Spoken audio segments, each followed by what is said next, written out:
Ça y est, c'est désormais possible pour un non-codeur de réaliser une application complète et fonctionnelle en quelques heures seulement, le genre d'application qui prendrait plusieurs semaines, voire des mois à réaliser par un développeur même expérimenté. Ayant personnellement quelques années d'expérience en développement informatique, je sais à quel point il peut être ardu et long de finir un projet d'application vraiment utile. J'ai même l'habitude de dire que développer une application assez utile, c'est comme construire une maison. Tous les petits détails sont importants pour que toutes les briques s'imbriquent entre elles correctement afin de faire quelque chose de fiable et fonctionnel. Mais encore une fois, l'intelligence artificielle vient changer la donne. Bolt.new, c'est l'un de ces outils IA qui permettent enfin à pratiquement tout le monde de créer des applications ou sites internet en utilisant uniquement notre langage naturel, français, anglais ou autre. En effet, comme avec ChatGPT et autres plateformes IA, il te suffira d'avoir une discussion avec Bolt ici pour qu'il donne vie à ton idée d'application ou de site internet devant tes beaux yeux ébahis. Cependant, si l'outil est si simple à utiliser, il faut quand même s'assurer d'adopter les bonnes pratiques pour l'exploiter et éviter de tomber dans le piège qui empêche beaucoup de gens d'arriver à bout de leur projet. Ma toute première tentative avec ce projet d'application qui s'est soldé par un échec, j'ai appris à mes dépens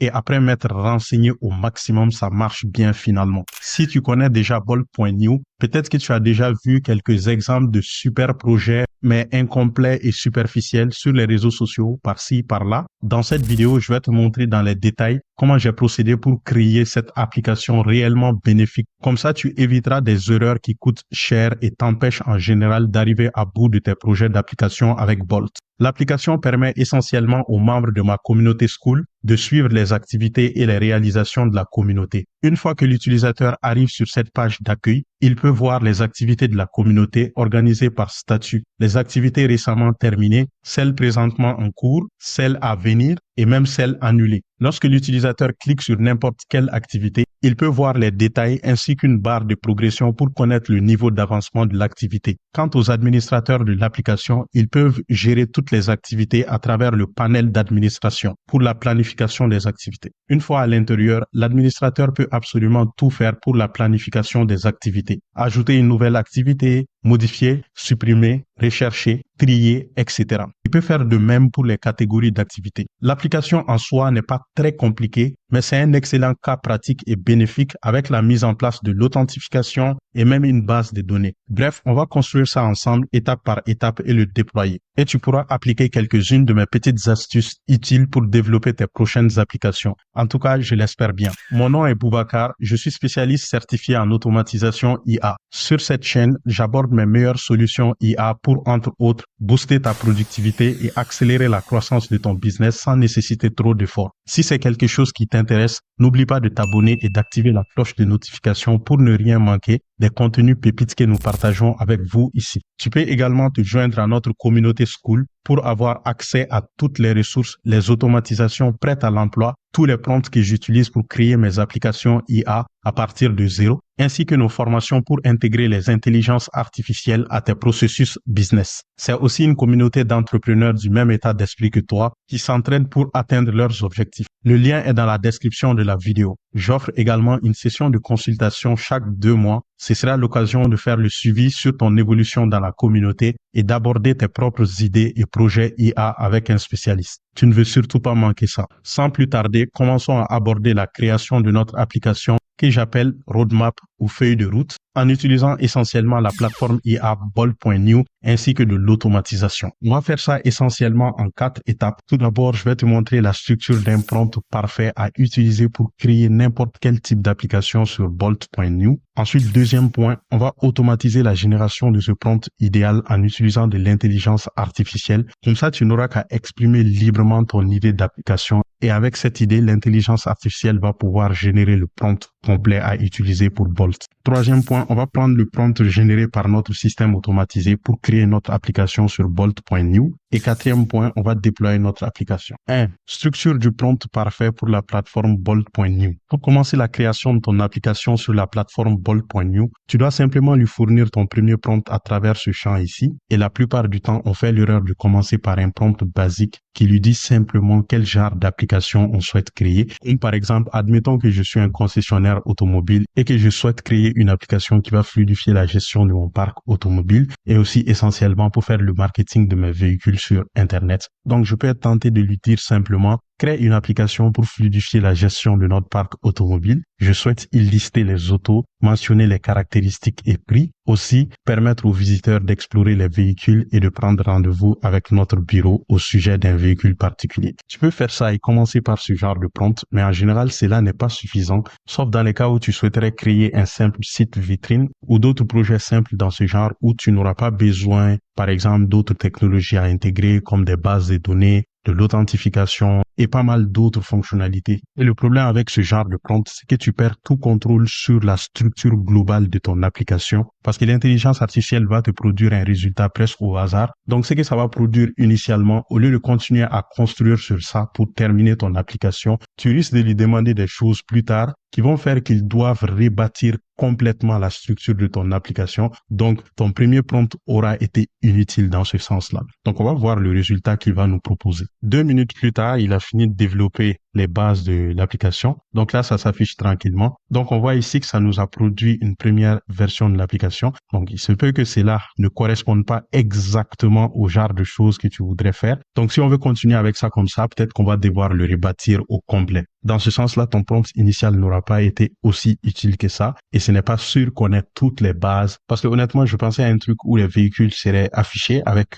peu de détails, avec juste les détails essentiels. Et quand on clique sur un véhicule, on affiche une page où il y a plus de détails sur le véhicule, où on peut prendre rendez-vous. Mais ça, je ne lui ai pas dit, par exemple. Donc, il va pas le deviner. Et aussi, les données sur les voitures devraient être stockées quelque part. Donc, notamment une base de données. Ça aussi, je ne lui ai pas dit. La prise de rendez-vous, ça devrait être rattaché aussi à un outil que j'utilise habituellement pour gérer mes rendez-vous. Par exemple, Calendly ou bien d'autres. Mais ça, je ne lui ai pas dit. Et lorsque je vais lui demander d'intégrer ces technologies-là, il se peut qu'il réussisse, il se peut qu'il échoue à le faire aussi parce qu'il devra modifier toute la fondation de son application parce que les fondations ne sont pas bien construites et n'ont pas prévu les technologies à inclure. Bref, au lieu de faire ça, si tu sais depuis le départ que tu veux une application avec plus de fonctionnalités, donc incluant plus de technologies, tu dois absolument prendre le temps de le planifier à l'avance un minimum et réfléchir. Ensuite, tu pourras fournir un prompt détaillé à Bolt qui inclura toutes les fonctionnalités que tu t'attends à avoir dans ton application, la description de la structure de ton application et son design, les choix technologiques à prévoir, notamment pour la base de données et pour d'autres éléments à inclure dans ton application, ainsi que toutes les consignes importantes à suivre. J'ai appelé ça la structure d'un prompt parfait pour Bolt.new. D'après ma petite expérience avec Bolt et ma petite expérience en tant que développeur, si tu fournis ce genre de prompt détaillé à Bolt avec tout le nécessaire, il pourra alors commencer à construire ton application sur les bonnes fondations. Les développeurs comprendront cela très bien parce qu'un professionnel développeur ne commencera jamais un projet sans au moins toute une documentation de spécification de tout ce qui est nécessaire à tenir compte pour développer l'application en question. Par analogie, pour la construction d'une maison, un architecte fera d'abord le plan de la maison et ce plan va être absolument nécessaire avant même de poser les fondations. Donc bref, il nous faut un petit plan. Et dans notre cas, ce n'est pas nécessairement quelque chose de bien compliqué, mais si cela devrait quand même devenir un peu compliqué pour toi parce que tu ne t'y connais pas en application, ne t'inquiète pas parce que c'est l'intelligence artificielle qui le fera finalement pour nous et on va automatiser ça ensemble tout à l'heure. Mais laisse-moi d'abord te présenter cette structure que j'appelle la structure d'un prompt parfait pour Bolt.new. Je l'ai ajoutée ici dans notre communauté parmi les ressources dédiées à la création d'applications par les intelligences artificielles. Donc juste voir ça ici. Mais si tu n'es pas membre de la communauté, j'ajouterai ça dans un fichier que tu pourras télécharger directement en cliquant sur le lien dans la description de la vidéo. Donc concrètement, avec cette structure, comment j'essaie d'organiser mon prompt? Tout d'abord, je commence par une définition de haut niveau de mon application, le but de l'application, son utilité, pourquoi, pour qui, voilà. Donc, c'est pourquoi je donne un petit template ici qu'on peut suivre pour décrire proprement notre application et inclure ces différentes choses. Tout d'abord, le contexte. Par exemple, j'ai une entreprise de concession automobile. Ça, ce n'est pas quelque chose d'obligatoire, mais c'est intéressant de préciser des éléments de contexte. Je dis à Bolt, crée une application de but de l'application. Donc, pourquoi on crée l'application? Peut-être de gestion de parc automobile ou une application de cuisine mexicaine, donc tout ce que tu veux, qui permet aux utilisateurs principaux ou le public cible. Donc là, tu dis quels sont les utilisateurs de cette application, qui en a besoin en fait, à qui ça sert, de principale utilité. Donc là, on va citer toutes les utilités que ça va avoir pour ces personnes. Donc si vos employés doivent avoir accès à l'application pour faire des opérations de gestion, on peut les préciser. Par exemple, si le public cible doit pouvoir acheter, prendre des rendez-vous, faire des choses comme ça, on peut le préciser globalement ici. Ensuite, on va aller plus en détail avec une description détaillée du fonctionnement de l'application ou des fonctionnalités attendues. Là, on va simplement citer les différentes fonctionnalités point par point. Donc, par exemple, sur la page d'accueil, toutes les voitures sont affichées, donc avec leur prix, leur nom, leur marque. Puis ensuite, quand quelqu'un clique là-dessus, il y a une page qui s'ouvre avec tous les autres détails qu'il peut consulter. Donc ça, c'est les choses que tu peux citer ici. Et qu'est-ce que le visiteur, qu'est-ce qu'il peut faire aussi qui nécessiterait, par exemple, de l'authentification ou bien du côté de la gestion, qu'est-ce que les employés de l'entreprise peuvent faire, etc. Troisième point, on va s'atteler à décrire la structure et le design de l'application. Puis, on va ajouter également les éléments spécifiques à notre marque. Donc, tout d'abord, les détails de structure. Et là, on peut dire qu'on veut un design d'une application moderne et responsive. Responsive pour dire que ça s'adapte parfaitement à toutes les tailles d'écran, que ce soit des tablettes, que ce soit des écrans d'ordinateur. Voilà, donc des précisions dans ce sens-là et plus détaillées, en fait. Et par exemple, pourquoi ne pas lui fournir simplement un screenshot d'exemple d'application pour qu'il s'en inspire pour le design. Donc, on peut penser à tout ça ici. Ensuite, les éléments de marque, comme par exemple la couleur principale de l'application, la langue du contenu de l'application, le nom de notre application, puis le logo à intégrer. Ensuite, quatrième point, qui est aussi un des points les plus importants. Là, on va parler des choix technologiques pour notre application. Et non seulement on va indiquer les choix technologiques qu'on a fait pour notre application, mais on va indiquer aussi les détails techniques pour qu'ils puissent utiliser ces technologies-là. Donc ça, c'est vraiment très important parce qu'au moment où vous regardez cette vidéo, le problème est que Bolt n'a pas accès directement à Internet. Donc ça limite sa capacité à aller trouver les bonnes références pour utiliser une certaine technologie. Par technologie, j'entends tout ce que vous voulez utiliser dans votre application, que ce soit une base de données pour stocker les informations de votre application, que ce soit une application externe que vous voudrez intégrer à votre application pour son fonctionnement.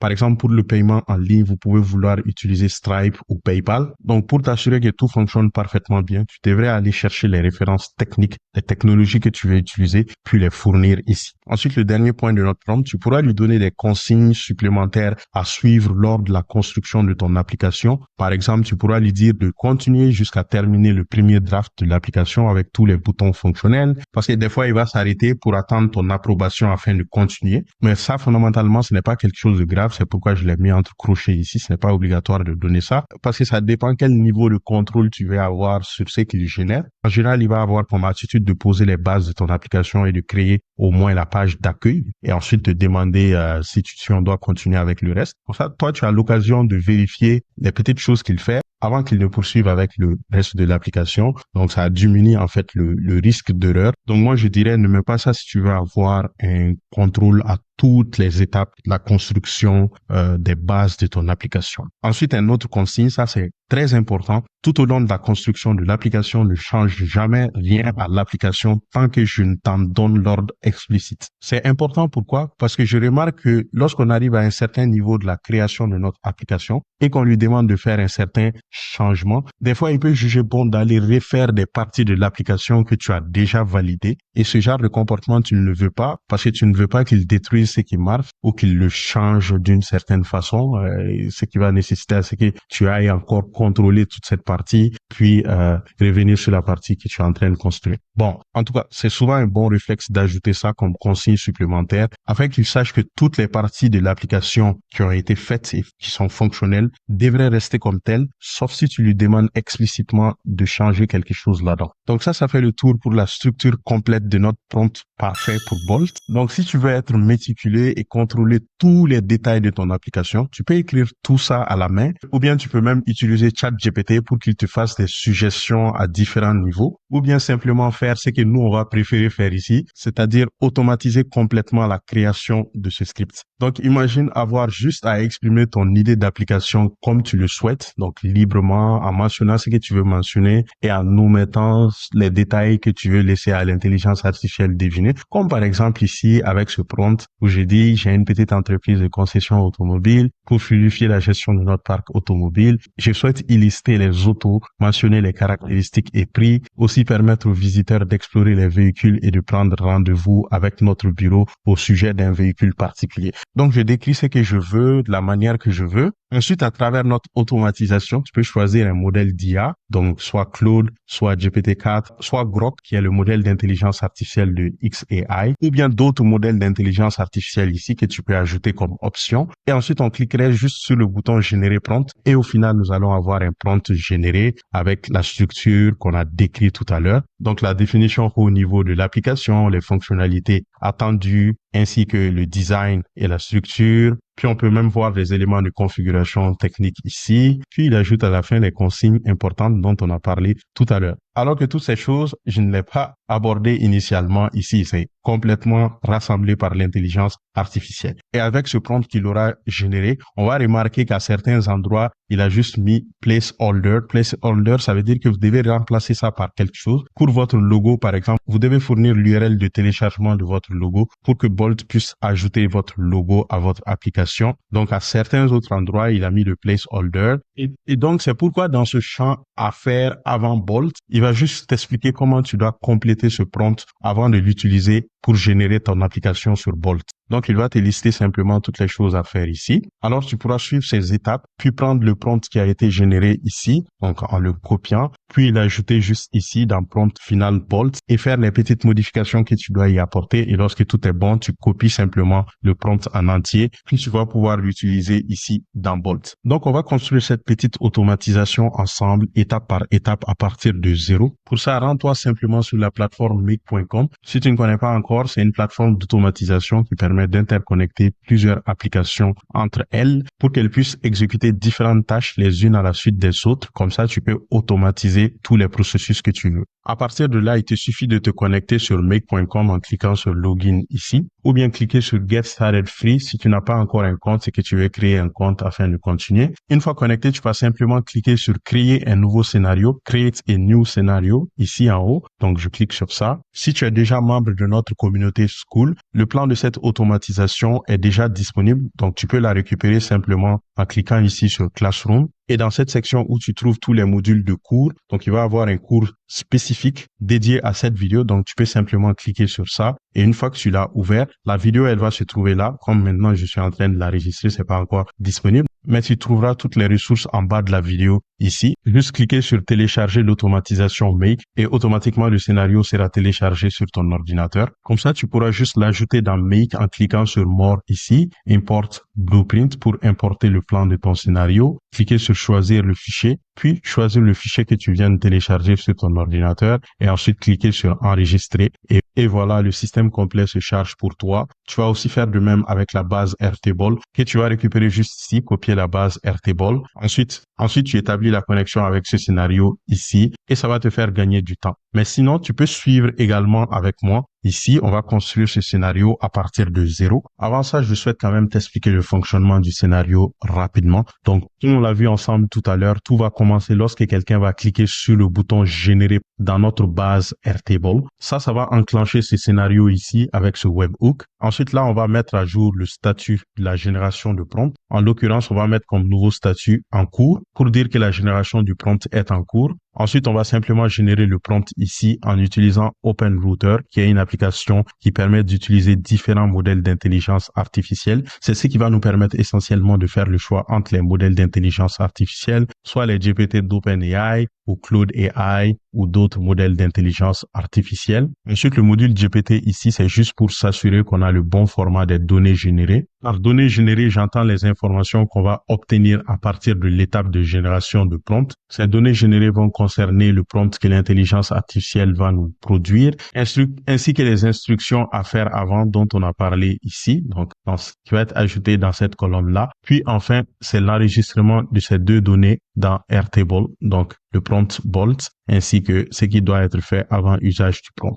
Donc, avant de commencer, il nous faut tout d'abord notre base sur Airtable. Maintenant, commençons par créer notre base Airtable à partir de zéro. Si tu es déjà dans la communauté, tu peux simplement aller dans les ressources privées de cette vidéo et tu pourras accéder à la base et te faire une copie. Mais si tu n'es pas encore dans la communauté, on va le faire ensemble de toute façon ici. Pour commencer, tu peux te rendre sur airtable.com Et ensuite, une fois que tu seras connecté sur la plateforme, tu peux simplement cliquer ici pour créer une nouvelle base de données. Donc, créer. Ensuite, il faut choisir l'option démarrer de zéro ici. Parfait. Et la nouvelle base se présente comme ça. On peut changer son nom ici. Donc, moi, je mets Prompt Bolt. Donc, mets le nom que tu veux. Ensuite, je choisis la couleur bleue ici. Donc, tu peux mettre la couleur que tu veux également. Parfait. Il faut savoir que dans une base de données Airtable, on a une ou plusieurs tables. Et la table 1 ici, c'est celle-ci qu'on va utiliser. Normalement, on n'aura pas besoin d'autres tables. Juste cliquer sur la flèche à côté des tables 1, puis on va changer son nom également. J'ai mis comme nom prompt. Tu peux mettre génération de prompt ou ce que tu veux en fait. Ensuite, je clique sur enregistrer. Parfait. Et dans une table, on peut avoir plusieurs vues. Et les vues, c'est la façon dont on peut observer ou visualiser le contenu de notre table. Donc, notamment par défaut, on a une seule vue ici. Donc, je vais changer le nom. C'est ici que je vais afficher tous les prompts. Donc, je ne vais pas avoir d'autres vues. Donc, je vais juste changer le nom ici. En faisant un clic droit là-dessus, en cliquant sur renommer la vue, je l'ai nommé tout simplement tous les prompts. Ensuite, je clique sur entrée pour enregistrer.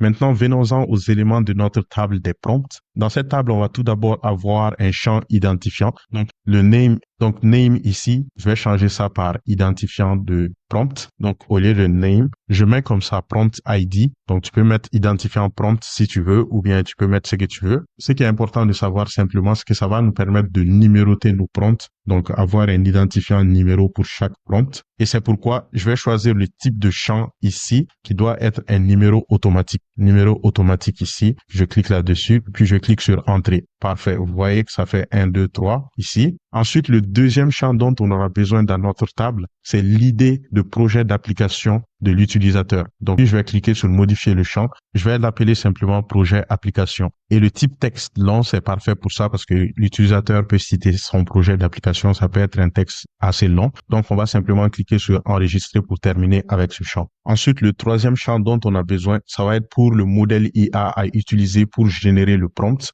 Donc, je vais cliquer ici sur la petite flèche du champ assigné ici et je vais cliquer sur modifier le champ. Et là, je vais mettre modèle IA. Ce champ modèle IA, ça doit donner le champ à l'utilisateur de choisir entre différentes options de modèle IA à utiliser pour générer le prompt. C'est pourquoi je vais choisir comme type ici sélection unique. Donc, c'est un seul modèle IA qu'il faut sélectionner. Et là, il va falloir ajouter les différentes options. L'application qu'on va utiliser pour nous donner le choix entre différents modèles d'intelligence artificielle, c'est cette application OpenRouter. Donc, rends-toi sur openrouter.ai pour pouvoir connaître les différentes options de modèles d'intelligence artificielle qui sont à ta disposition à ce niveau. Le lien sera également dans la description de la vidéo. Et à partir de là, pour accéder aux différents modèles disponibles, on peut simplement cliquer sur modèle ici ou bien on peut cliquer sur browse pour explorer ici. Et voilà cette page qui s'affiche ici. Donc, on a la liste des séries de modèles. On a les modèles Gemini et plus encore. Donc, moi, les options que j'ai choisies, c'est GPT-4o tout d'abord. Quand tu cliques sur GPT ici, tu peux voir l'ensemble des modèles GPT qui sont disponibles. Donc, GPT-4o, ça va être celui-là ici. Donc, pour connaître le nom exact à utiliser dans tes options, donc il faudra venir copier ça ici.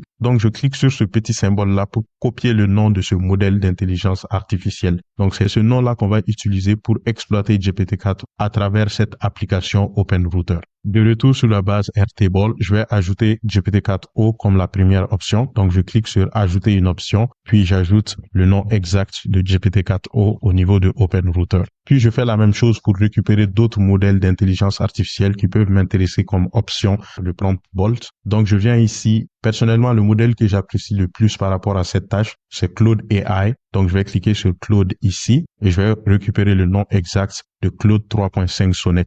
Donc, Claude 3.5 Sonnet, je récupère le nom ici en cliquant sur le petit symbole et je reviens là pour l'ajouter en tant qu'option. Donc, j'ajoute une nouvelle option et puis j'ajoute le nom ici. La troisième option pour moi, ça va être le modèle Grok. Donc, je vais choisir Grok ici dans les séries de modèles. Ensuite, je vais prendre Grok Beta ici. Donc, je vais cliquer sur le petit symbole pour copier le nom exact et j'ajoute ça comme option ici. Si tu veux, tu peux ajouter d'autres options. Mais je vais me limiter à ces trois. Et ici, l'option par défaut, ce que je préfère le Claude 3.5 Sonnet. C'est Claude 3.5 Sonnet. Donc, je vais choisir ça comme option par défaut. Puis, je vais cliquer sur enregistrer pour terminer avec ce champ. Ensuite, le champ dont on aura besoin, ce sera un champ de bouton qui va nous permettre d'enclencher la génération du prompt. Donc, pour ajouter un champ de bouton, je vais juste changer le champ qui est ici, statut. Donc, je vais cliquer sur la petite flèche, puis je vais cliquer sur modifier le champ. Et cette fois-ci, le nom, c'est générer prompt. Et le type de champ, ça va être bouton ici. Je clique là-dessus. Puis, le libellé, c'est-à-dire le texte qui va s'afficher sur le bouton, c'est générer prompt. Donc, si on clique sur le bouton générer prompt, automatiquement, ça va enclencher notre automatisation et l'intelligence artificielle va générer le prompt avec la structure qu'on aura définie. Et pour le style de bouton ici, je vais choisir le vert ici. Et en fait, tu peux choisir ce que tu veux. Et là, pour que le bouton soit connecté à notre automatisation et qu'il permette de l'enclencher, il nous faut ajouter une petite formule ici. Et cette petite formule, je te l'ai ajoutée dans un fichier Google Docs avec d'autres ressources que tu vas avoir besoin pour mettre en place ce système. Pour te montrer ça rapidement, le fichier, il est ici. Ça s'appelle ressources automatisation Bolt. Et là, tu trouveras entre autres la structure de prompt parfait pour Bolt dont on a parlé. Et juste après ça, il y aura la formule du bouton ici. Donc, tu dois simplement sélectionner ça ici jusqu'à la fin, puis copier. Et de retour ici, on va simplement coller cette formule ici. Parfait. Maintenant, on va laisser ça comme ça en attendant qu'on ait l'adresse de notre webhook parce qu'on va créer tout à l'heure une adresse de webhook dans notre scénario. Puis, on va simplement ajouter cette adresse ici pour établir le lien entre ce bouton et notre automatisation. Pour l'instant, je vais cliquer sur enregistrer pour terminer avec ce bouton. Parfait. Et tu vois que le bouton s'affiche pour chaque ligne ici. Je peux fermer ça à côté pour avoir plus d'espace. Un autre champ dont on aura besoin, c'est le champ statut pour connaître l'état du prompt qui doit être généré. Donc, est-ce que c'est généré? Est-ce que c'est pas encore généré? Etc. Donc, là, je vais cliquer sur le plus pour ajouter un nouveau champ. Et là, je vais le nommer statut. Et ce champ est aussi de type sélection unique parce que là, on a différentes options de statut. Pour la première option, je vais simplement mettre à faire ou bien vous pouvez mettre à générer pour dire que le prompt est à générer. Ensuite, pour la deuxième option, j'ajoute une nouvelle option, c'est en cours. Lorsqu'on a cliqué sur le bouton, pendant le temps entre le clic du bouton générer prompt et la génération effective du prompt, c'est-à-dire l'ajout du prompt ici dans la base.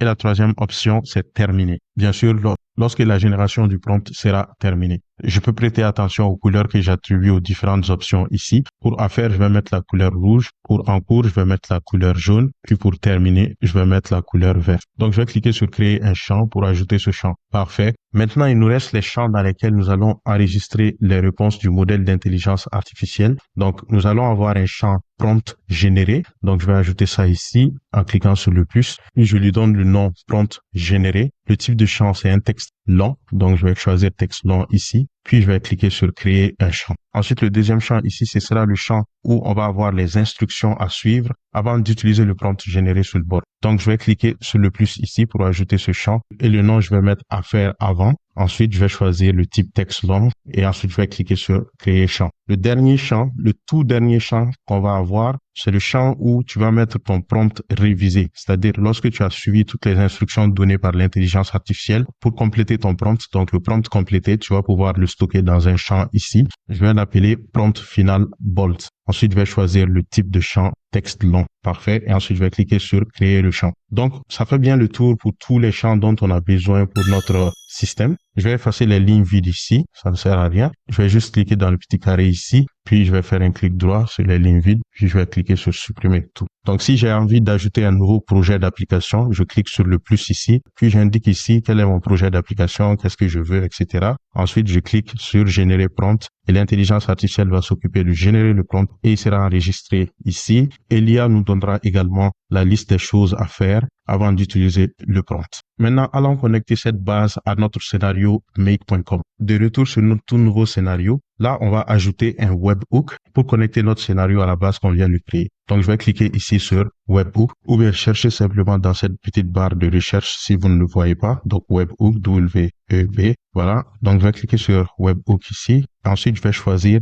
custom webhook. Donc, c'est ça le module dont on a besoin. Donc, essentiellement, ça va nous permettre de créer une adresse et cette adresse va être ajoutée dans la table qu'on vient de créer. Et dès que quelqu'un clique sur le bouton, donc cette adresse sera appelée et il y a une donnée qui va être envoyée à cette adresse. Et donc, lui, il va recevoir ça et il va enclencher le reste du scénario. Donc, pour créer l'adresse, c'est très simple. Il faut juste cliquer ici sur Add pour ajouter un nouveau webhook. Ici, tu peux mettre le nom que tu veux pour le webhook ou bien tu peux simplement laisser pareil. Puis, rien d'autre à faire. Juste cliquer ici sur Save pour enregistrer. Voilà, l'adresse qui a été générée, c'est ça. Donc, on va juste cliquer sur ce bouton ici pour le copier. Et comme je l'ai dit, quand on clique sur un bouton dans Airtable, c'est cette adresse qui sera utilisée pour déclencher le processus. Donc, comme vous le devinez bien, c'est ça qu'on va utiliser pour connecter le bouton à notre scénario. Donc, on va cliquer ici sur la petite flèche à côté du bouton. On va cliquer sur modifier le champ. Vous vous rappelez qu'on a mis une petite formule ici. Donc, c'est cette formule qu'on va modifier. Essentiellement, l'adresse qui est ici est une fausse. Donc, on va l'enlever. Ça commence de HTTPS ici jusqu'au dernier X ici avant le point d'interrogation. Donc, on va juste enlever ça puis mettre l'adresse qu'on vient de copier. Voilà. Une fois qu'on a fait ça, la connexion sera désormais établie entre notre base et notre automatisation. Donc, je vais cliquer sur enregistrer ici. Ensuite, on va cliquer sur OK ici. Avant de continuer, on va se faire un petit test de ce module ici pour s'assurer que c'est bien connecté à la base. Pour ça, on va cliquer sur Run Once ici pour démarrer le scénario d'automatisation. Ensuite, il te suffit de revenir sur la table Airtable, ajouter une nouvelle ligne en cliquant sur le plus. Et là, on va simplement cliquer sur Générer prompt pour simuler la génération d'un prompt. Voilà, il y a une page qui s'affiche, il faut juste la fermer. Tout à l'heure, on va ajouter un module à notre automatisation pour fermer la page vierge qui s'affiche automatiquement. De retour sur mon automatisation, on voit que le module a bien roulé et c'est l'information ici, Record ID, qu'on a reçu à partir de la base. Donc, c'est avec ce petit identifiant ici qu'on va obtenir tout le reste des données qui sont nécessaires pour la génération de notre prompt. Deuxième module à ajouter, ça va être un webhook response parce qu'en fait, tout à l'heure, quand on a cliqué sur le bouton, il y a une page presque vierge qui s'est affichée.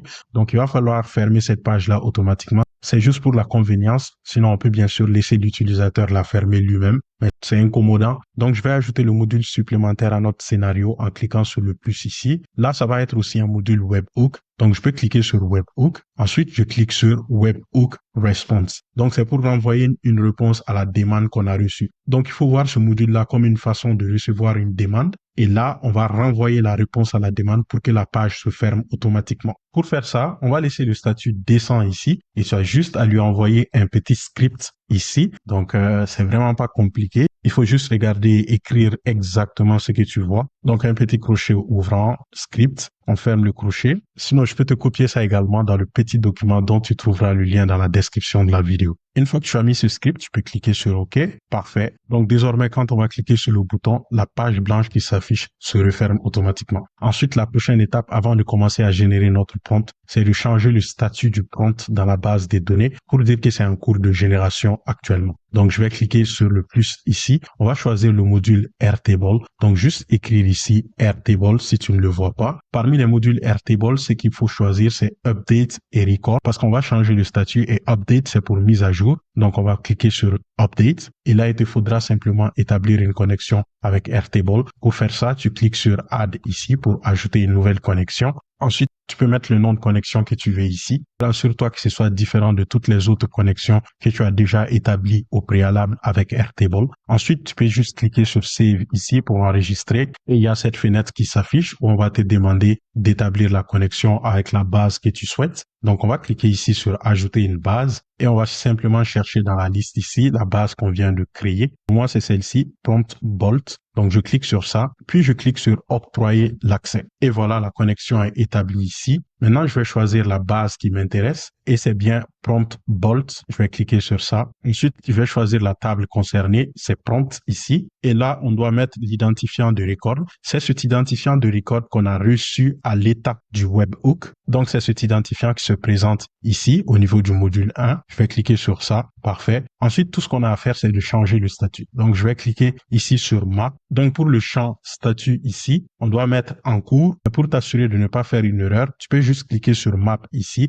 Comme ça, tu auras la liste des statuts. Donc, tu auras juste à cliquer sur la flèche et choisir le statut qui t'intéresse. Donc, moi, c'est en cours. Parfait. Ensuite, il n'y a rien d'autre à faire. On va simplement cliquer sur OK. Donc, ce module aussi est terminé. Je peux changer son nom si je veux en faisant un clic droit là-dessus et en cliquant sur Rename. Donc, j'ai donné comme nom statut. Ensuite, je clique sur OK. Parfait. Avant de continuer, on va tester ça pour s'assurer que cela fonctionne bien. Donc, on clique encore sur Run Once ici pour rouler le scénario en entier. Ensuite, on va cliquer sur Wait for New Data pour attendre les nouvelles données dans ce scénario ici. Donc, je vais cliquer sur ça. Ici, on va recliquer sur Générer prompt. Et ici, on voit que le scénario s'est très bien déroulé. Et lorsqu'on regarde les données de sortie ici, on remarquera bien qu'on obtient en même temps toutes les données dont on a besoin pour le reste de notre processus, c'est-à-dire le modèle IA choisi ici, donc Anthropic Claude 3.5. Normalement, on devrait recevoir aussi l'idée d'application de l'utilisateur pour pouvoir transformer ça à la structure parfaite pour le prompt Bolt. Mais vu que ce champ est vide dans Airtable actuellement, on peut y retourner pour juste ajouter une donnée. Donc, de retour sur la base Airtable ici, on va simplement venir là, projet application, on va ouvrir ça, puis on va ajouter simplement crée-moi une application. Ensuite, on va fermer ça. De retour ici, on va simplement relancer le processus pour recevoir cette donnée ici.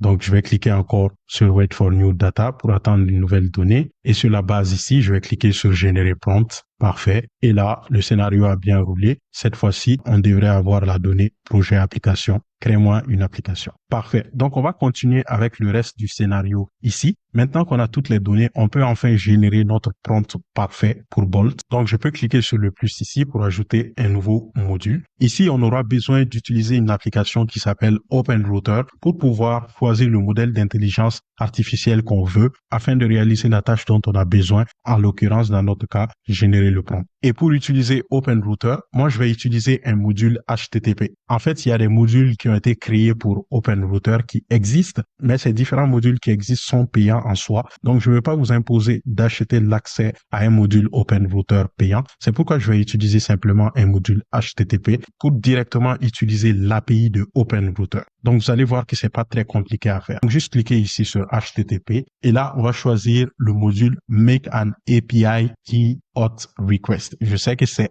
un peu compliqué. Tout simplement, c'est qu'on va faire une requête à l'application OpenRouter en utilisant notre clé d'API. Donc, API Key ici. Donc, je vais cliquer sur Make an API Key Auth Request. Parfait. Et là, pour établir la connexion, on aura besoin de notre clé d'API OpenRouter. Pour ça, revenons ici sur le site de OpenRouter. Pour récupérer ta clé d'API, il te suffit de mettre la souris à côté de ton profil ici. Donc, bien sûr, tu dois être connecté. Donc, il faut te connecter si tu n'es pas connecté. Ensuite, on voit Keys ici dans les options. C'est là que va se trouver essentiellement ta clé d'API. Donc, je clique sur ça. Puis, je vais créer une nouvelle clé d'API en cliquant sur Create Key ici. Et je vais donner le nom que je veux. Voilà, donc j'ai mis démo YouTube, application Bolt. Ensuite, je clique sur créer ici et je copie la clé d'API qui a été générée. Bien sûr, je la supprimerai après cette démonstration. Donc, je vais cliquer sur Add ici pour ajouter une connexion. Et là, je vais mettre simplement ma clé d'API. Tu peux mettre ce que tu veux comme nom ici. Ensuite, on va simplement cliquer sur Create ici pour créer la connexion. Une fois la connexion créée, il va falloir remplir les autres informations ici. Notamment, on a besoin de l'adresse pour accéder à l'API de OpenRouter. Et j'allais oublier, pour pouvoir utiliser l'API de OpenRouter, il va falloir également ajouter un petit crédit. Et pour faire ça, juste ouvrir le menu ici à côté de ton profil. Ensuite, cliquer sur crédit. Puis tu peux ajouter un petit crédit de 5 ou 6 dollars. Donc, habituellement, comme tu peux le voir, moi, j'ajoute 5 dollars. Donc, ça fait 3 semaines que j'ai ajouté 5 dollars. Là, j'ai encore 3 dollars 35. Une fois que cela est fait, on aura besoin d'obtenir les informations par rapport à l'API de OpenRouter. Et arrivé ici sur la documentation, on va juste descendre ici. Donc, using the OpenRouter API directly. Donc, ça, c'est utiliser directement l'API de OpenRouter. Là, on va trouver toutes les informations dont on a besoin. Mais il y a aussi plein d'autres choses ici dont on n'a pas besoin. Donc, ce que je préfère faire, c'est cliquer sur Shell ici. On aura beaucoup moins d'informations et les choses dont on a besoin sont plus facilement trouvables ici. Notamment, on aura besoin de cette adresse ici, HTTP jusqu'à completion ici. C'est bien ça qui va être l'URL qu'on va utiliser. Donc, on va simplement copier ça et le coller dans URL ici au niveau de notre module. Pour la méthode à utiliser ici, ça va être un post. Donc, il faut simplement mettre post ici. Ensuite, il nous faut ajouter cette information. Le -h ici signifie header. Donc, ça, c'est une information d'entête. Donc, content type, le type de contenu doit être application/JSON. Donc, ça, pour le faire, c'est très simple. Suivez avec moi. Simplement, cliquez ici sur body type, puis choisissez row. Ensuite, content type. Ensuite, on voit bien que le champ content type s'affiche. C'est de ça qu'on a besoin. On va choisir application JSON comme on a vu tout à l'heure. Parfait. Ensuite, le contenu de requête doit être ajouté ici. On appelle ça aussi la donnée de requête, donc -d ici. Donc, c'est ce format qu'on doit utiliser. Mais ne vous inquiétez pas, je vais vous montrer exactement comment faire ça le plus simplement possible. Pour l'instant, je vais simplement cliquer sur OK ici. Alors, pour ce module, je vais le renommer pour mettre générer prompt. Voilà. Ensuite, je clique sur OK. Pour préparer les données de cette requête, on va ajouter un module ici. Donc, on va simplement faire un clic droit sur ce lien, puis on va ajouter un module, add et module. Donc, on clique sur ça. On aura besoin d'un module JSON, donc JSON comme ça, JSON, voilà. Puis, on clique sur JSON ici et on va cliquer sur Create JSON pour créer une donnée JSON. Parce qu'en fait, le contenu qu'on doit donner ici, c'est sous forme de données JSON. Si vous savez ce que c'est super cool, mais sinon, c'est pas bien grave. On a simplement besoin d'ajouter une structure de données ici. Et cette structure de données, je te l'ai ajoutée également dans le fichier dont tu trouveras le lien dans la description de la vidéo. Donc, tu dois simplement cliquer sur Ajouter ici. Donc, tu le verras juste ici, structure JSON Open Router.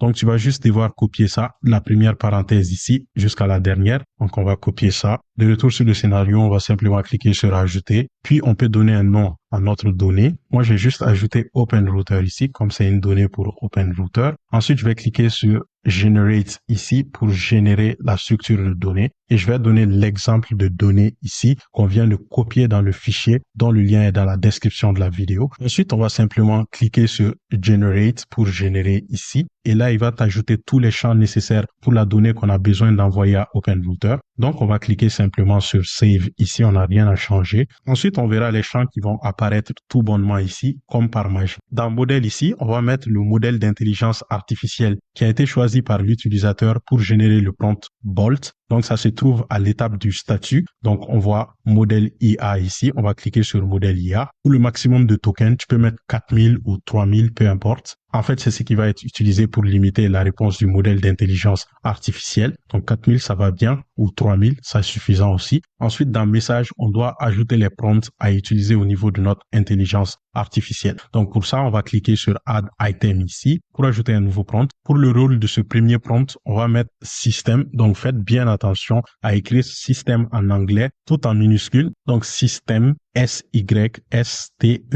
Voilà. Ensuite, dans Content ici, on va mettre simplement le prompt système. Donc, voici le prompt système que j'ai préparé pour notre modèle d'intelligence artificielle pour lui faire générer le prompt Bolt ainsi que les instructions à suivre avant de l'utiliser pour générer votre application. Donc, ce prompt système, je vais également l'ajouter dans le document Drive dont le lien est dans la description de la vidéo. Ce prompt, on va simplement le coller ici. Donc, ce que j'aime faire souvent, c'est faire un clic droit et cliquer sur coller en texte brut. Et ça garde bien la mise en forme qu'on avait initialement. Comme tu peux le voir ici, je lui dis simplement d'agir en tant qu'expert concepteur d'application en utilisant une IA appelée Bolt.new. Ta mission est de constituer ou proposer un prompt parfait à utiliser pour faire coder une application complète par Bolt selon le souhait de l'utilisateur. Et ensuite, je lui donne quelques informations sur Bolt. Après ça, je lui explique comment il doit répondre à la requête utilisateur. Donc, ta réponse doit être sous format JSON et inclure 2 champs. Donc, essentiellement, il doit inclure ces 2 informations, le prompt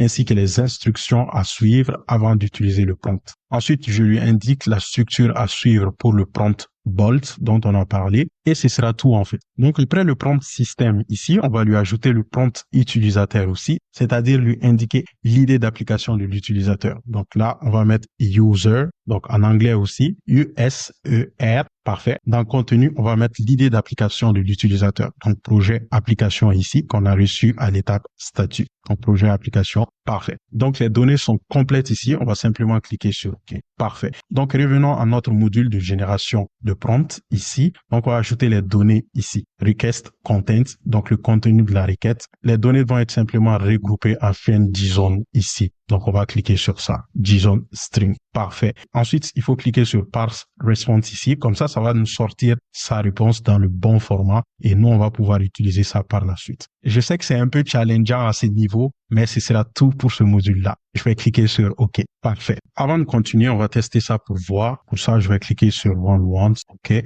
je vais cliquer sur Wait for New Data pour attendre de nouvelles données. Voilà. De retour sur la base des données, je vais cliquer sur Générer prompt encore une fois. OK. Donc, ça a roulé. Maintenant, je vais voir le résultat ici. Donc, ça a été quand même très rapide. Statut code 401. Donc, il y a eu une erreur. Essentiellement, ce que ça dit ici, c'est que l'authentification n'a pas fonctionné. C'est certainement dû au fait que je n'ai pas utilisé la clé d'API correctement. Donc, si je reviens voir ici dans la documentation de OpenRouter, en fait, au niveau du header ici, c'est là qu'on nous explique comment on doit utiliser la clé d'API. Donc, si vous vous rappelez, moi, je n'ai pas fait grand-chose à ce niveau. J'ai juste ajouté ma clé d'API et puis j'ai validé. Je n'ai pas fait non plus attention à ajouter Berir devant la clé d'API parce que la clé d'API, elle doit être ajoutée à ce niveau et on doit mettre le mot Berir avant. OK. Donc, je vais venir ici dans le menu et je vais cliquer sur Case. Donc, je vois les clés ici. Donc, ça, c'est la dernière clé que j'ai créée. Donc, idéalement, c'est celle-là qu'on voudrait utiliser. Bon, je n'ai pas d'option copier. Cliquons sur Edit Key ici pour voir est-ce que c'est possible de le copier. Mais si vous l'avez déjà copié de votre côté et que vous l'avez déjà en copie, vous pouvez tout simplement l'utiliser comme je vais vous le montrer tout à l'heure. Moi, je vais changer un peu le nom pour voir si ça me permet de le copier ou pas. Je sais pas. Non, ça me permet pas de le copier. Donc, je vais en créer une autre. Il n'y a pas de problème. Donc, j'ai mis simplement comme nom démo YouTube app Bolt 2. Donc, ensuite, je clique sur créer. Ensuite, je copie la clé. Je vais retourner ici sur la documentation. Puis, cette fois-ci, je vais faire attention à utiliser les spécifications ici. Authorization. Donc, je vais prendre ça. Puis, Berir aussi, je vais prendre ça. Normalement, je dois faire Berir espace la clé espace la clé d'authentification, comme c'est ici. OK? Et là, je vais utiliser la clé d'API que je viens de copier. Ensuite, le nom de paramètre ici, ce n'est pas XAPI key, mais plutôt authorization. Faites bien attention, moi je viens de le copier, c'est authorization en anglais, donc mettez bien autorisé. Ensuite, pour la clé d'API, il ne faut pas oublier qu'il doit avoir le terme Berir devant. Donc, je vais juste cliquer ici pour voir la clé et je vais venir au début. Et ici, je vais coller le mot Berir et je vais mettre aussi un espace entre Berir et la clé d'API. Ensuite, je vais cliquer sur créer ici. Donc, normalement, maintenant, la connexion devrait parfaitement bien fonctionner. Faites attention aussi de mettre un nom spécifique à votre connexion. Donc là, moi, je n'avais pas changé le nom. Mais bon, j'aurais pu mettre un nom particulier pour que je puisse la reconnaître facilement si je veux réutiliser la même connexion ailleurs. Mais bon, je vais la laisser comme ça. Sinon, il vous suffisait justement de changer le nom ici. Parfait. Maintenant, ça devrait être bon. Je vais cliquer sur OK ici et je vais relancer le test. Donc, je vais cliquer sur Run Once pour lancer le test. Je vais attendre de nouvelles données sur mon scénario. Donc, je vais cliquer sur Wait for New Data. De retour sur ma base Airtable, pour créer moi une application, je vais cliquer sur Générer prompt. La page s'est affichée, mais c'est refermé automatiquement. OK, cette fois-ci, j'espère que ça a bien marché. Donc, je vais regarder ici. Wow, on a status code 200. Très bien, ça, c'est déjà un bon signe. 200 en général, c'est pour dire que ça a bien marché. Donc, je vais cliquer sur Data ici pour voir si j'ai bien les données. Donc, effectivement, on a Choice ici. Donc, je vais regarder là-dedans. Je vais cliquer sur le plus à côté du 1 et je vois que le message assistant a été retourné ici. Donc, le contenu avec les détails. Donc, ce qu'on peut voir ici, c'est la donnée JSON. Donc, avec les deux informations dont on a besoin, c'est-à-dire ici le prompt pour Bolt et ici en bas, il y a les instructions à suivre avant d'utiliser le prompt Bolt. Mais le petit problème, malgré que je lui ai dit de me sortir la donnée en JSON, le JSON que le modèle d'intelligence artificielle crée ici n'est pas toujours valide. Parce que dans un JSON valide, on n'a pas les retours à la ligne comme c'est fait ici. En fait, il y a une manière d'encoder les retours à la ligne. Je ne vais pas rentrer dans ce détail, mais il faut simplement comprendre que ce n'est pas le bon format de JSON. Donc, c'est pourquoi je vais ajouter un autre modèle d'intelligence artificielle dont la mission principale sera de reformater le JSON correctement pour qu'on puisse l'utiliser par la suite. Donc, vous n'avez pas besoin de comprendre dans les détails ce que c'est que le JSON, mais savoir simplement que ce module n'émet pas toujours la bonne structure que je m'attends à avoir. Donc, je vais cliquer sur le plus ici et ajouter un modèle d'intelligence artificielle d'OpenAI. Donc, identifiez OpenAI dans la liste ici ou bien simplement faites une petite recherche OpenAI et cliquez sur OpenAI. Donc là, le module qu'on va utiliser, c'est Create et Completion. Donc, c'est pour utiliser un GPT. Notamment, on va utiliser GPT-4o. Parfait. Comme pour la plupart des modules, tout d'abord, vous avez besoin d'établir une connexion. Je vous ai laissé dans la description de la vidéo le lien de la plateforme d'API d'OpenAI. Donc, allez là-dessus ou bien simplement cliquez sur Online Help ici pour aller chercher votre clé d'API. Donc là, on va t'expliquer comment tu pourras obtenir ta clé d'API OpenAI. Mais suivez ici avec moi, c'est très simple. Donc, juste cliquez ici sur OpenAI Account ou bien utilisez simplement le lien que je vous ai laissé dans la description de la vidéo. Ça va vous amener directement sur la plateforme d'API d'OpenAI, plateforme.openai.com. Donc là, vous devez créer un compte si vous n'avez pas de compte. Sinon, cliquez sur Login pour vous authentifier. Une fois connecté, tu atterris sur cette interface. Juste cliquez ici en haut sur Settings pour configuration. Donc, le petit symbole ici. On clique sur ça. et ici. Et ensuite, on va cliquer sur API Keys ici pour les clés d'API.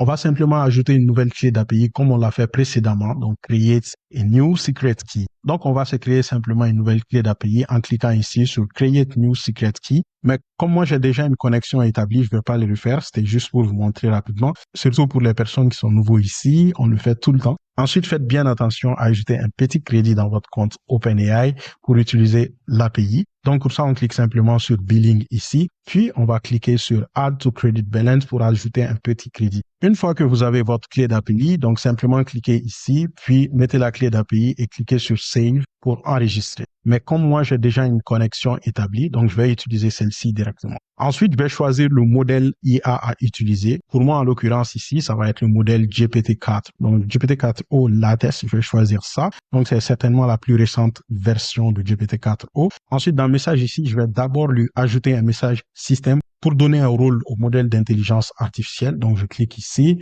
puis je choisis le rôle système. OK. Et là, dans le contenu du message système, je vais juste ajouter ça. Tu es un expert extracteur et formateur de structure JSON. Réponds avec la structure JSON incluse dans le message utilisateur. La structure attendue est la suivante. Donc, je n'ai pas d'autres précisions à lui faire parce que OpenAI est vraiment très bon dans les structures de données. Comme par exemple les structures JSON, ils ont une option particulière qui permet de dire qu'il faut qu'ils répondent avec du JSON. Donc, pour accéder à ça, simplement cliquez sur Show Advanced Settings ici en bas pour montrer les configurations avancées. Donc, je descends vers le bas. Ce n'est pas ici. Ça doit être un peu avant. Pour accéder à cette fonctionnalité, il faut juste cliquer sur Show Advanced Settings ici pour ouvrir les configurations avancées. Et là, il faut choisir Response Format. Donc, il faut choisir JSON ici pour le format de réponse. Donc, je choisis JSON Object. Et là, je vais cliquer sur Parse JSON Response pour dire qu'il doit mettre ce JSON dans le bon format pour que je puisse continuer à utiliser les informations qui sont là-dedans dans le reste de mon scénario. Donc, juste faire ça. Il n'y a pas besoin d'un prompt trop détaillé. GPT sait déjà le faire très, très bien. Donc, juste regarde ce prompt,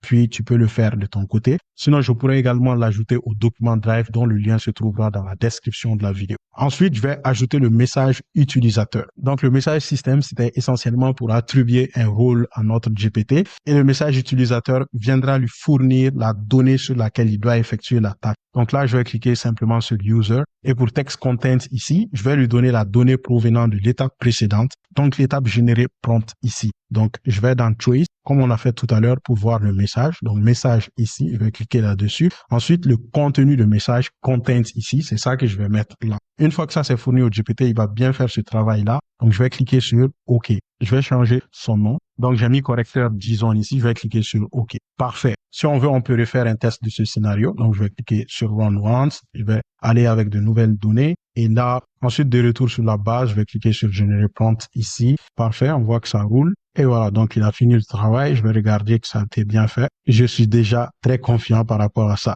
Donc, je regarde là et voilà. Donc, ça m'a bien formaté le JSON. Donc, c'est parfait. Et on peut voir également dans Results ici qu'on a les deux informations séparées. C'est ce que fait l'option que j'ai ajoutée tout à l'heure. Donc, si vous vous rappelez, Parse JSON, ça va simplement séparer les informations dans notre JSON pour qu'on puisse utiliser ces informations dans les prochaines étapes. Donc, la dernière étape, c'est juste d'ajouter ces informations dans la base Airtable. Donc, c'est pourquoi je vais cliquer ici sur le plus pour ajouter un nouveau module. Et cette fois-ci, c'est un module Airtable. Mais comme j'ai déjà un autre module Airtable ici, je peux juste dupliquer ça. Comme ça va être plus rapide. Je clique sur Clone, j'amène ça ici. Donc, c'est toujours un module de mise à jour pour ajouter de nouvelles informations dans ma table Airtable. Donc, je vais enlever ça tout simplement. Puis ici, je vais changer le nom tout d'abord. Puis, je vais cliquer sur le module pour modifier les informations. Donc, cette fois-ci, non seulement le statut va changer, mais il y a de nouvelles informations qu'on va également ajouter à la base de données. Et les informations ici restent pareilles. Donc, la base visée, la table visée, le record ID, tout est bon. C'est ça l'avantage de cloner un module qui existe déjà. Donc, essentiellement, ce qu'on va faire, c'est changer le statut. Cette fois-ci, le statut est terminé. Ensuite, le nouveau prompt généré, on va l'ajouter ici dans prompt généré. Donc, prompt bold, je vais ajouter ça. Ensuite, à faire avant, je vais ajouter avant usage. Parfait. Une fois que c'est ces informations sont ajoutées, on va simplement cliquer sur OK ici. Normalement, on a terminé avec ça. Simplement, je vais changer le nom ici. Donc, j'ai mis enregistrer données comme nom. Ensuite, je clique sur OK. Je vais aligner tout ça automatiquement en cliquant sur Auto Align. Parfait. Là, comme on sait que le scénario est complet, on va faire un vrai test avec un cas d'usage de création d'application. J'ai le choix, soit je clique ici sur Run Once pour rouler le scénario, ou bien si je considère que j'ai complètement fini, je peux simplement cliquer sur ce symbole ici pour activer mon scénario. Comme ça, à chaque fois qu'une requête sera envoyée au scénario, elle va être traitée automatiquement sans avoir besoin que je vienne cliquer sur Run Once à chaque fois. Donc, je vais simplement faire ça, je vais activer, puis je vais cliquer sur Immediately pour que le scénario commence à rouler immédiatement. Parfait. Maintenant, je vais enregistrer, puis on va faire le test. De retour sur Airtable, là, on va faire simplement le cas de la gestion de parc automobile dont on a parlé précédemment. Pour ça, je vais ajouter une nouvelle ligne dans la table en cliquant sur le plus ici. Ensuite, pour le projet d'application, je vais ajouter mon petit prompt initial en lui disant, j'ai une petite entreprise de concession automobile. Si je veux, je lui précise le nom. Disons simplement que ça s'appelle Autopark, par exemple, et je souhaite créer une application pour fluidifier la gestion de notre parc automobile. Je souhaite y lister les autos, mentionner les caractéristiques et prix, aussi permettre aux utilisateurs ou utilisateurs non authentifiés d'explorer les véhicules et de prendre rendez-vous avec notre bureau au sujet d'un véhicule particulier. Donc essentiellement, ce sera pour mon entreprise de vente de véhicules Autopark. Puis ça va permettre à un administrateur de gérer le listing des automobiles et les visiteurs pourront explorer les véhicules et prendre rendez-vous au besoin. Donc très simple comme cas d'usage. On va voir qu'est-ce qui va nous générer comme prompt. Là, je vais lui laisser simplement avec le modèle Claude AI. Ça va faire un bon travail en général. Donc je clique ici sur générer prompt pour déclencher l'automatisation. Voilà. De retour sur le scénario d'automatisation, si je clique sur la petite flèche ici, on revient donc à cette vue de haut niveau de notre scénario d'automatisation et tu verras l'historique des exécutions ici. La dernière exécution sera juste là. En fait, si je regarde par rapport à l'heure qu'il fait chez moi ici, donc c'est bien cette exécution-là et ça s'affiche là parce que c'est terminé. Donc, je vais simplement cliquer sur cette trace d'exécution et voilà, on peut voir que le scénario s'est très bien déroulé. Il n'y a eu aucune erreur à nulle part. Et si je reviens sur Airtable, je peux voir que la génération de prompt est terminée. Je peux également voir le prompt généré ici. Voilà. Là, je vais l'agrandir. Et voilà. Donc, ça, c'est le prompt complet qu'il nous a généré. Donc, ce qui te restera à faire, c'est lire tous les détails qu'il t'a fait ici et voir si ça convient bien à ton besoin. Sinon, si tu veux modifier certaines parties, tu pourras le faire directement. Mais simplement, j'ai prévu le champ prompt final ici pour ça. Il faudrait juste copier le prompt généré à partir d'ici. Donc, copier ça, puis l'ajouter dans le champ prompt final dont le contenu sera utilisé directement sur Bolt. Donc, si je te lis ce qu'il nous a fait rapidement, c'est créer une application de gestion de parc automobile qui permet aux clients potentiels d'Autopark, donc le nom de l'entreprise, d'explorer le catalogue de véhicules disponibles et de planifier des rendez-vous pour des véhicules spécifiques. Donc, c'est très clair. Fonctionnalité attendue, affichage du catalogue de véhicules avec filtre, prix, marque, année, kilométrage, etc. Donc, c'est fantastique. Je ne lui ai pas donné tout ce détail. Fiche détaillée pour chaque véhicule incluant photos, caractéristiques techniques, prix, état, disponibilité. Parfait. Système de prise de rendez-vous avec formulaire. Interface d'administration sécurisée permettant de gérer les véhicules et leurs caractéristiques. Gérer les rendez-vous, consultation, confirmation, annulation, télécharger des rapports d'activité. Donc, il va vraiment dans les détails et c'est vraiment super. On va pouvoir donner ça à Bolt tout à l'heure et on va voir ce qu'il va nous générer. Généralement, Bolt, il va prendre ton prompt, il va générer une partie de l'application, puis il va te demander s'il doit continuer avec le reste. Donc, on va voir ce qu'il va nous faire tout à l'heure. Ensuite, pour le design et la structure, il dit interface moderne et professionnelle avec navigation fluide, page d'accueil mettant en avant les véhicules vedettes. Voilà. Donc, ça donne vraiment beaucoup de détails. La couleur principale du site, donc c'est le bleu professionnel. La langue du site, c'est le français. Donc, il a fait tous ces choix-là à ta place. À toi de voir maintenant si tu veux continuer avec ça ou si tu veux modifier. Donc, choix technologique aussi, il donne plein de détails. Donc, la base de données qui doit être utilisée, c'est une base de données Firestore pour stocker les véhicules, les rendez-vous, ainsi que les utilisateurs de l'application. Donc, c'est absolument cool. Et après, il donne d'autres spécifications techniques et enfin, il donne les consignes importantes à suivre. Donc, ça te donne vraiment un truc détaillé, très bien fait. Donc là, maintenant, il te donne aussi les instructions que tu dois suivre avant de commencer à utiliser ce prompt-là. Ça va être ici dans Affaires avant. Donc, je vais ouvrir. Ici, il nous dit, avant d'utiliser ce prompt dans Bolt.new, vous devez créer un projet Firebase et récupérer les informations de configuration. On fera ça ensemble tout à l'heure. Ensuite, préparez le logo de votre entreprise et son URL. Donc, mettre son logo quelque part, comme par exemple sur Dropbox, obtenir l'URL de partage du logo, puis tu vas pouvoir donner cette URL-là à Bolt pour qu'il l'ajoute au site. Confirmer, ajouter la couleur principale proposée. Il a proposé une couleur principale. Toi, tu dois juste t'assurer que cela correspond à ce que tu veux, sinon il faut la changer. Donc, il a donné un code couleur. Donc, c'est très bien si tu peux donner le code couleur de la couleur que tu veux que ça utilise. Donc, ce serait parfait. Il faut juste chercher sur Internet. Il y a des sites qui te permettent justement d'obtenir le code couleur de ta, ou bien des plugins du navigateur, etc. Ensuite, si vous souhaitez utiliser d'autres technologies que celles proposées, le mentionner. Donc, s'il y a plus de choses que tu veux intégrer, donc mentionne les technologies, puis ajoute les références. Préparez les catégories et caractéristiques spécifiques que vous souhaitez pour vos véhicules. Donc, il nous laisse également préciser les catégories de véhicules qu'on veut lister sur le site. Parfait. Je vais suivre rapidement les choses qu'il a mentionnées et compléter le prompt et on va pouvoir le tester dans Bolt tout à l'heure. Mais ne t'inquiète pas trop, je vais te montrer comment créer un projet sur Firestore tout à l'heure dans l'exemple d'application qu'on va développer ensemble sur Bolt. Donc, reste avec moi pour ça. Voilà. Donc, je suis prêt maintenant pour faire le test. Donc, parmi les choses qu'il m'a demandé, j'ai juste fait deux choses essentiellement. Pour le logo, j'ai ajouté un nouveau logo dans Dropbox, puis j'ai pris le lien de partage pour l'ajouter ici. Donc, le petit logo, il est là, Autopark. Voilà. Puis pour le choix technologique, comme il a pris Firebase, donc je suis allé créer un nouveau projet dans Firebase, puis j'ai récupéré la configuration pour la mettre ici. Maintenant, on va tester ce prompt-là dans Bolt et on va voir ce que ça va nous donner. Donc, dans le petit champ ici, je vais juste ajouter le prompt, copier, voilà, puis je vais cliquer sur partir. Parfait, on voit que Bolt est en train de coder l'application devant mes yeux. J'adore ça, donc je vais le laisser rouler pendant un moment. Ça crée tous les fichiers de configuration, ça crée tous les fichiers nécessaires pour l'application. C'est vraiment magique.